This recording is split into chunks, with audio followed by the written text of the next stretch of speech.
Thank you, Mr. And Speaker. I call the Deputy Leader of the Opposition. I'm delighted to second the motion. You see, this is a Prime Minister who didn't know the interest rate but thought he could promise you cheaper mortgages. This is a Prime Minister who said the number 275 97 times before the election, but didn't say it since. This is a Prime Minister who's not very good with numbers, even though he likes to quote his economics degree and all the genuine intel he has about how the economy works. He couldn't name the interest rate, but he promised you cheaper mortgages. Well, we're here in the Liberal and National parties fighting for the people across Australia who are waiting for their mortgage to get cheaper, who are waiting for their power price to go down, who are struggling to pay their power bill. We're here for the small manufacturers. We're here for the farmers. We're here for the small businesses that you come into this place and laugh at every single question time, because we know that they're hurting and we know that they expected better from you, Prime Minister, and they expected better from your front bench, who sits here and jeers and sneers and laughs and puts down the ordinary Australians who are counting on you, the ordinary Australians who listened to the promises you made.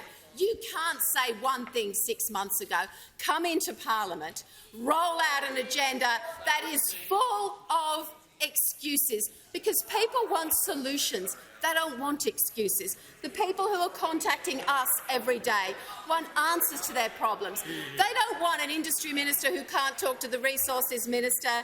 They don't want a treasurer who wrings his hands and says it's all awful because of what happened in Russia. They don't want a Prime Minister who comes to this dispatch box and laughs and sneers and jeers at the genuine problems that they're facing. Now, let me just remind people who might be listening, Mr. Speaker, Australians were promised a plan for cheaper mortgages. They were promised a plan for cheaper electricity. They were promised a plan for wages. And even the government's own budget papers demonstrate that real wages will not go up in this term. Where does this government's priorities lie? Only in ramming through their radical and extreme industrial relations agenda and the hurt that will cause small business. The Small Business Minister couldn't name a single small business, and neither, with respect, Prime Minister, could you, a single small business that supports this radical industrial relations agenda. You and your team, Prime Minister, have prioritised the unions. The Deputy Leader will resume her seat for a moment. I'm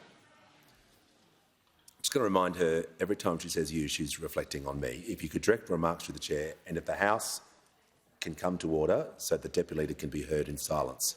Give her the call.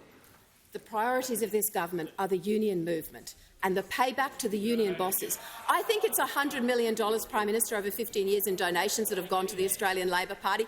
I guess that counts for something.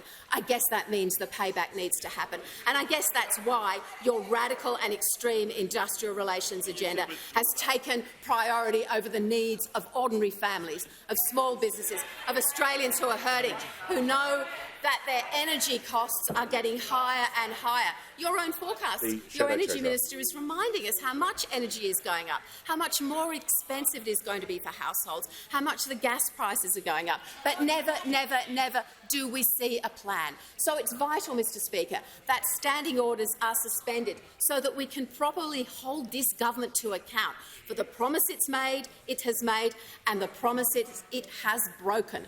And I want to remind people what those promises were.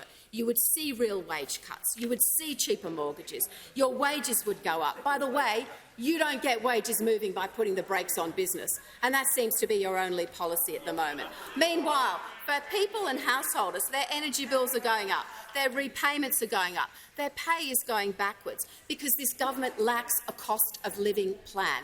A cost of living plan that would give ordinary families and households and businesses some hope, some reassurance, some comfort going into the Christmas period, that as they come out the other side, things are actually going to get better. And if we are indeed facing challenging global economic times, and we understand that this government has a plan and that this government has their back.